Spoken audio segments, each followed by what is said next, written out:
intentions that night. If it wouldn't have been me, it would have been somebody else. And yeah, I kind of lost my thought.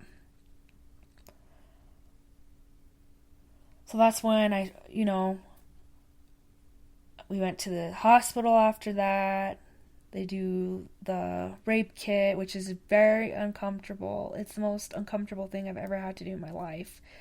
It's humiliating as it is. They put you on this table, stirrups, and they swab you, and it's uncomfortable.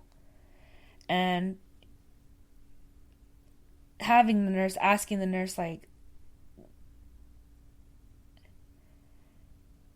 this is hard for me to talk about.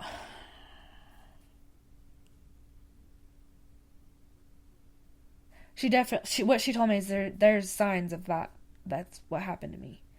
I already knew that, but to hear that was really hard.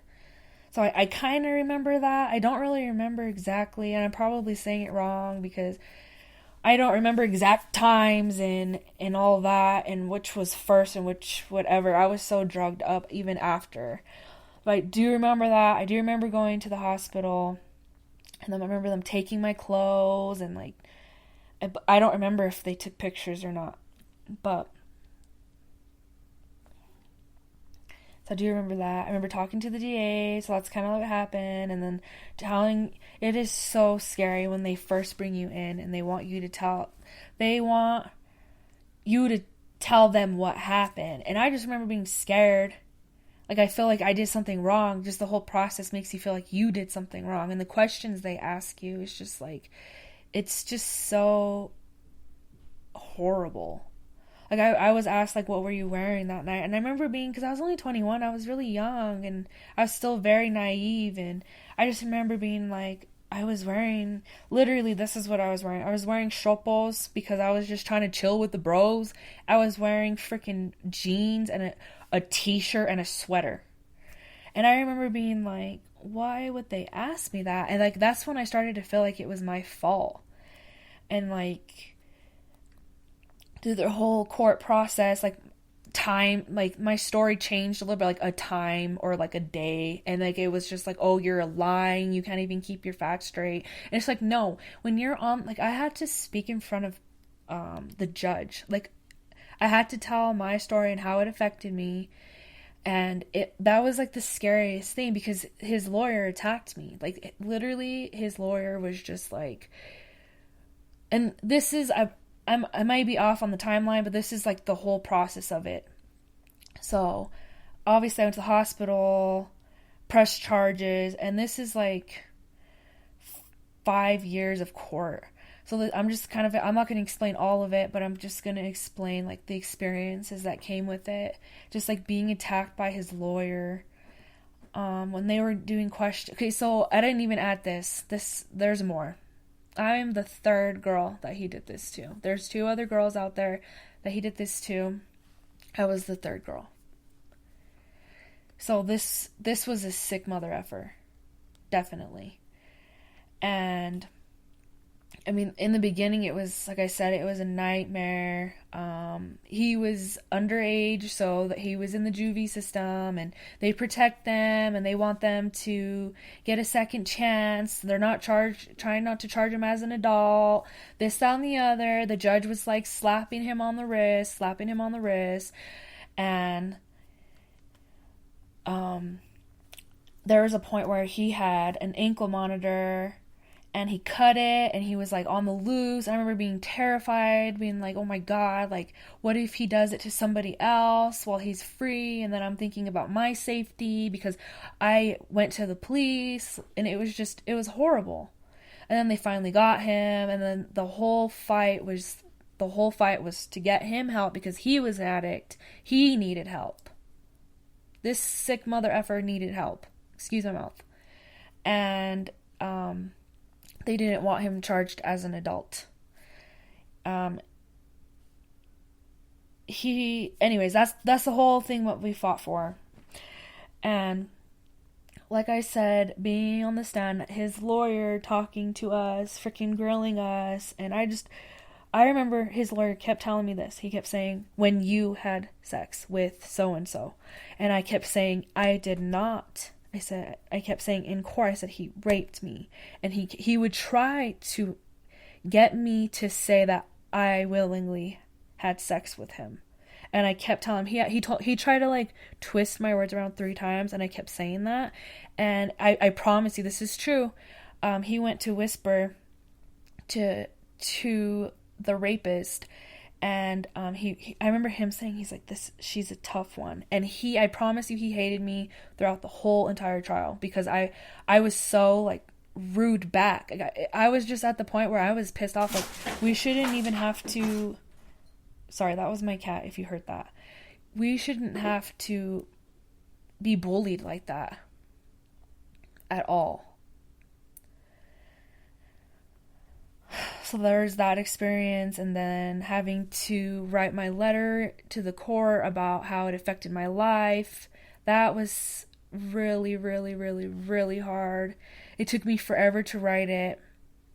I'd love to read it someday. Because I remember when I had to write it, I went online and I Googled other letters, and wow, they were very empowering. And I just remember being like, wow, like, that helped me out so much in that time. So if my letter can ever help somebody else out, I would love to help somebody else.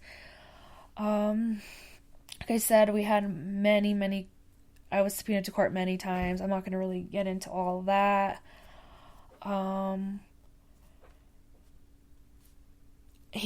don't feel like he was very remorseful at all. I feel like it was just very all about him. He was just fake, I felt, when he was in front of the judge. I guess he had apologized the last time that I went to court, or when I read my letter. That was like the last decision, I guess. I don't know how that works.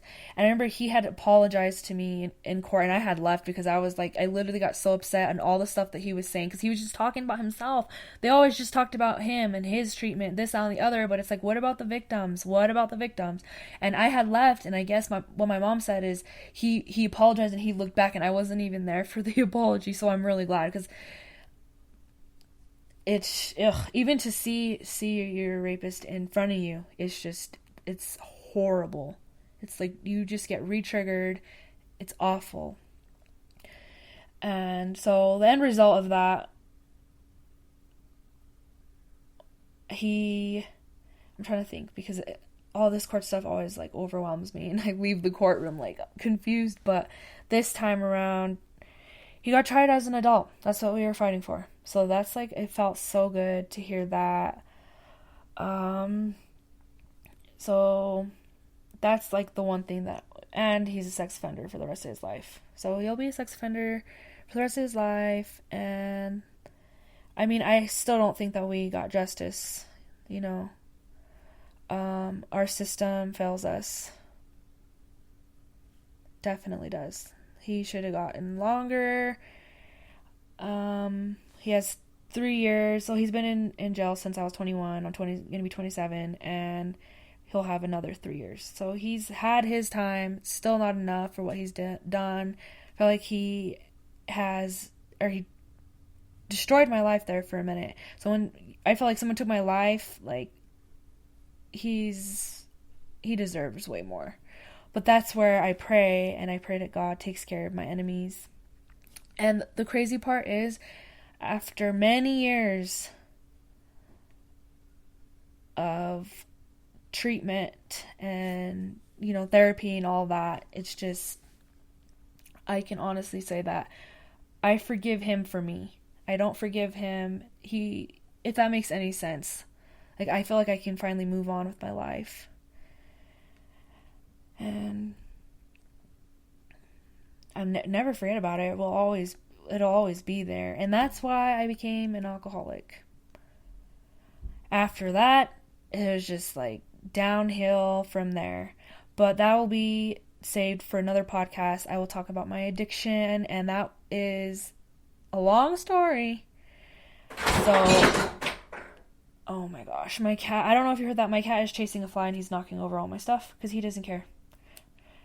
Well, I'm gonna end with that, but like next podcast I do want to talk about my recovery, my struggle with addiction, and how I've been sober for, I should say I've been in recovery for almost 2 years now, and I'm in a lot better place. So I can't wait to share my story, my experience, strength, and hope with my addiction. And yeah, that is it. So I hope that you guys enjoyed. That was a lot easier than I thought. I thought I was going to be emotional. It feels good to share that. It really does. And I hope that this can help somebody else.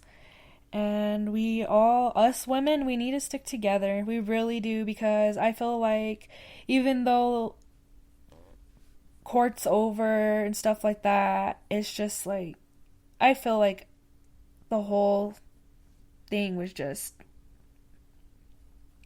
horrible experience, and they just keep failing us. I really do believe that. But with that being said, thank you for listening, and I hope that you tune in to my podcast number 7, which will be about my addiction. Thanks, guys.